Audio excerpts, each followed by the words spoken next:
Are you tired of the same old traditional game of dominoes? Domino.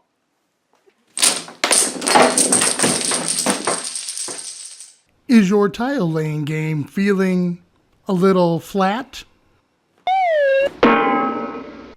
Then you need Kingdomino. Then you need Kingdomino. I said, then you need... Really?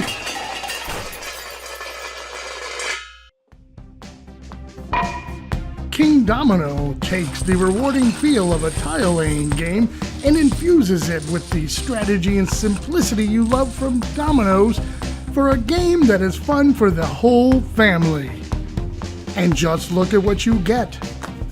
Not one, not two, but 48 tiles, 4 castles, and 4 meeples. But if you call right now, you'll get 4 additional meeples for free. That's a $600 value. Don't delay, call right now. Kingdomino is not intended to cure any illness. No animals were harmed in this video, only dominoes. Do not play Kingdomino while driving or operating heavy equipment.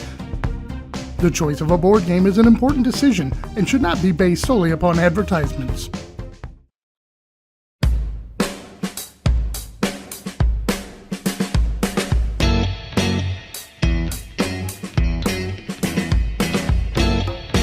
The Arch Gaming Network is proud to bring you this board game review.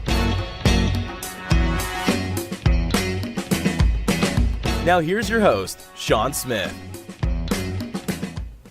Hello, and thank you for stopping by. Today we're taking a look at Kingdomino, which was designed by Bruno Cathala and published by Blue Orange Games. Now, Kingdomino won the 2017 Spiel Des Jahres, which arguably is the best it is the Best Game of the Year award, and it's one of the top honors that a game can receive in a year. Now, Kingdomino is a game for 2 to 4 players, and it is a tile-laying game where you're going to be building a kingdom with these kind of domino-style tiles, trying to match various terrains and getting some crowns to score victory points. You're going to try to fit this into a 5x5 grid, and there's a few different ways that you can score.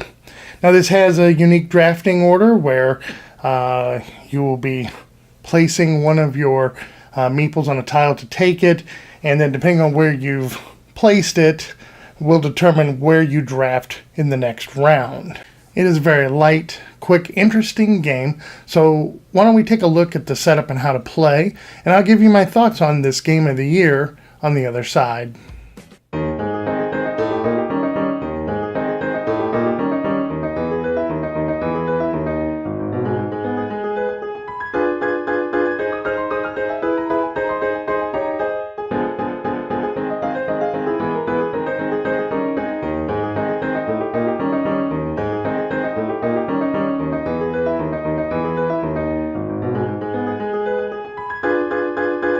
Alright, to set up Kingdomino, really simple.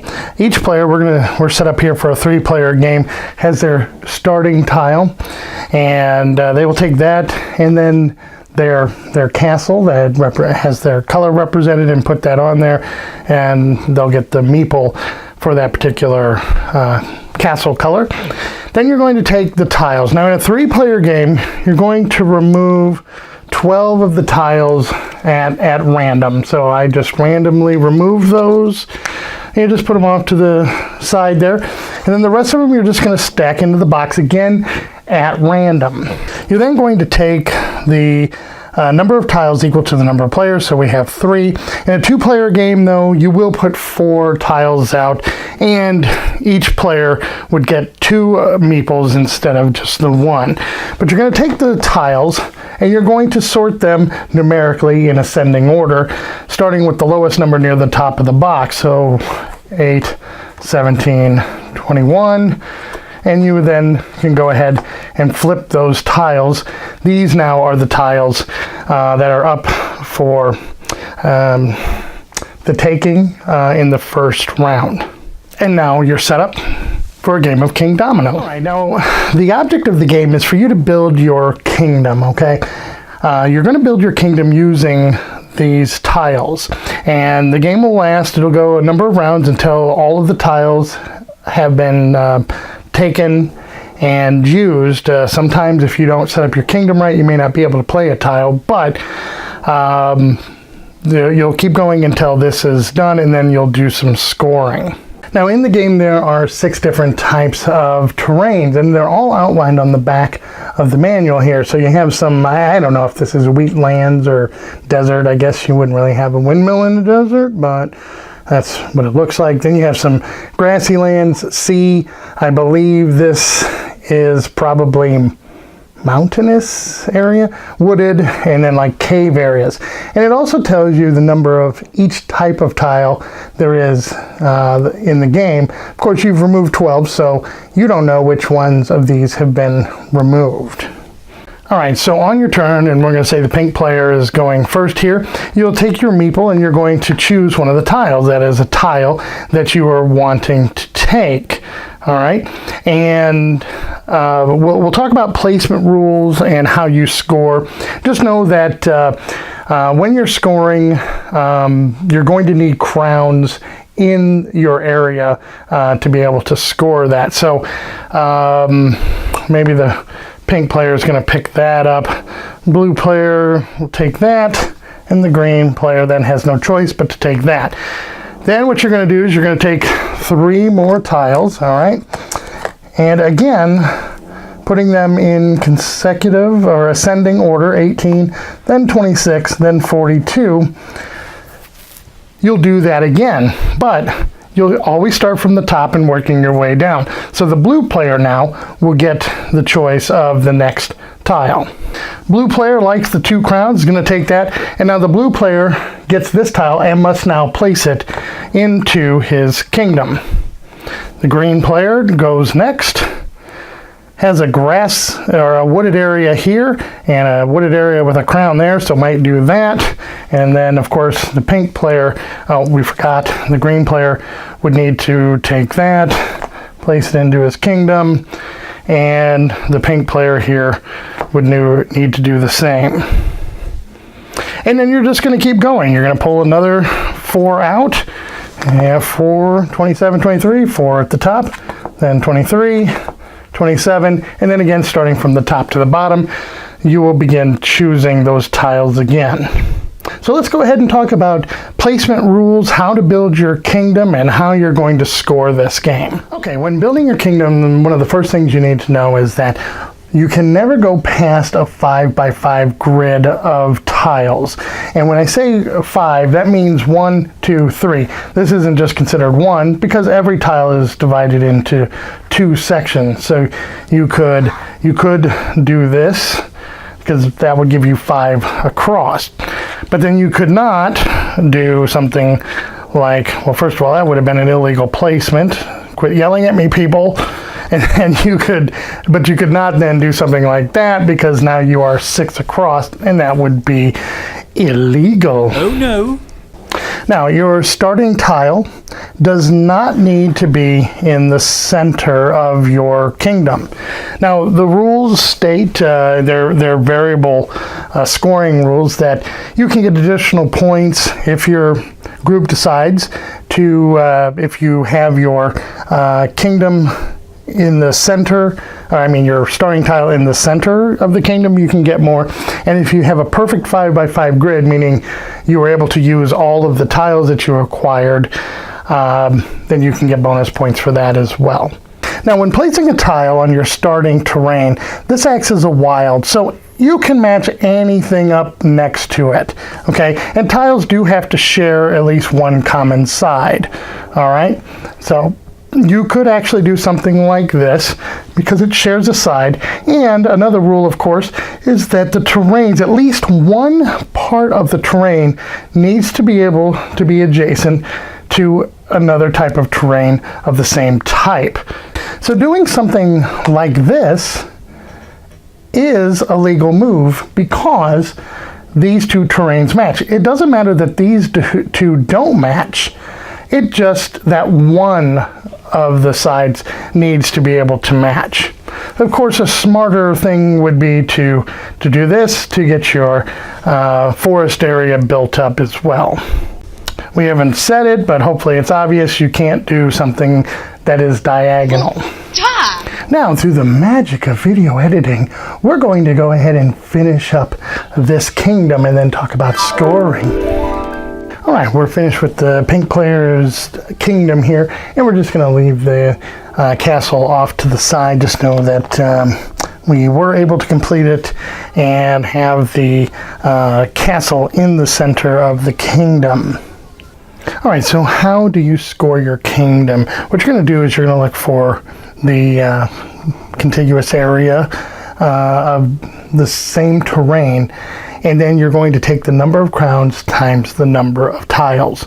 The starting tile, even though it's a wild, it does not count in scoring, so you'd have 1, 2, 3, 4, 5 times 2 crowns, so you would get 10 points for that area. Here you have 3 crowns times 2, so you'd have 6 points for that.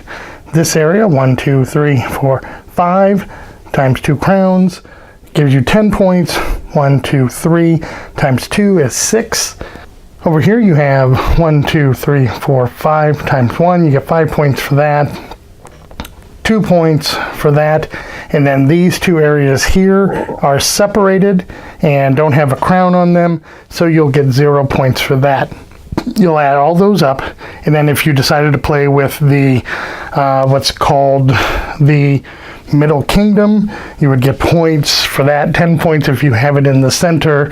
And then if you have what's harmony, you have a 5x5 grid with no breaks in it, then you would get an additional 5 points for that as well.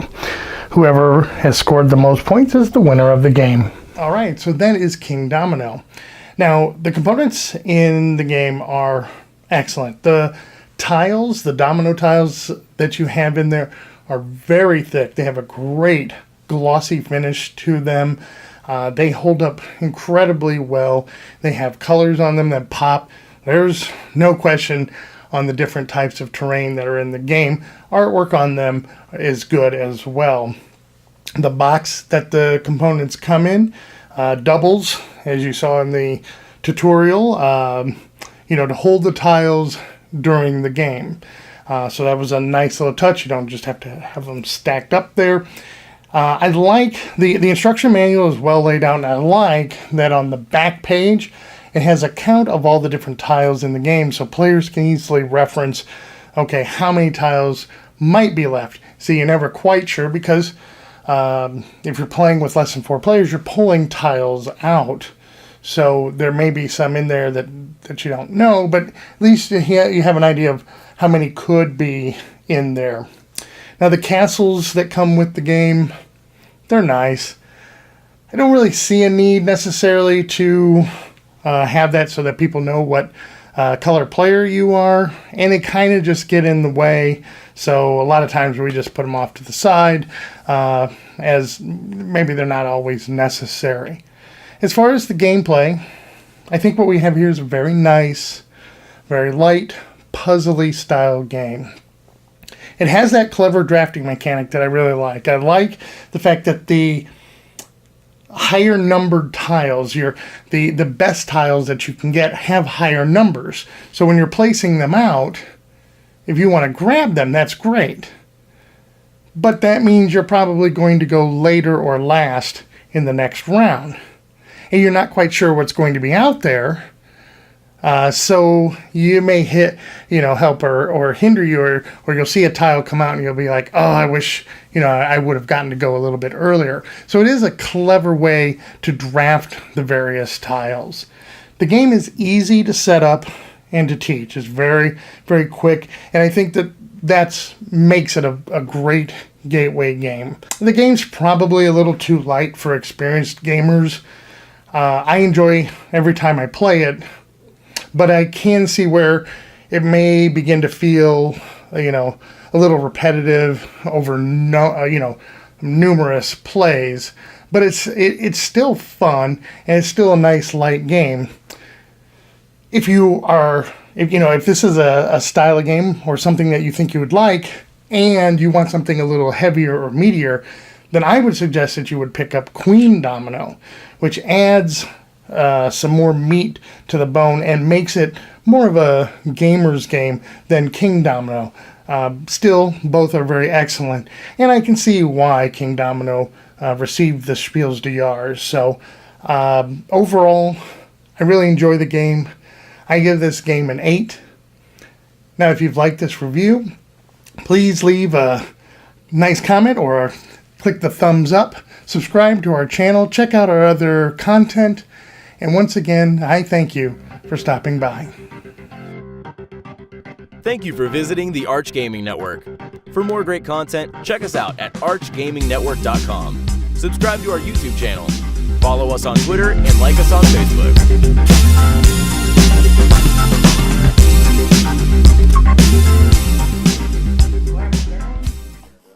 Stand up. Heck, you can even have a hard hat. Do I have a hard hat? Yeah, in case I used to have get a little too flippy.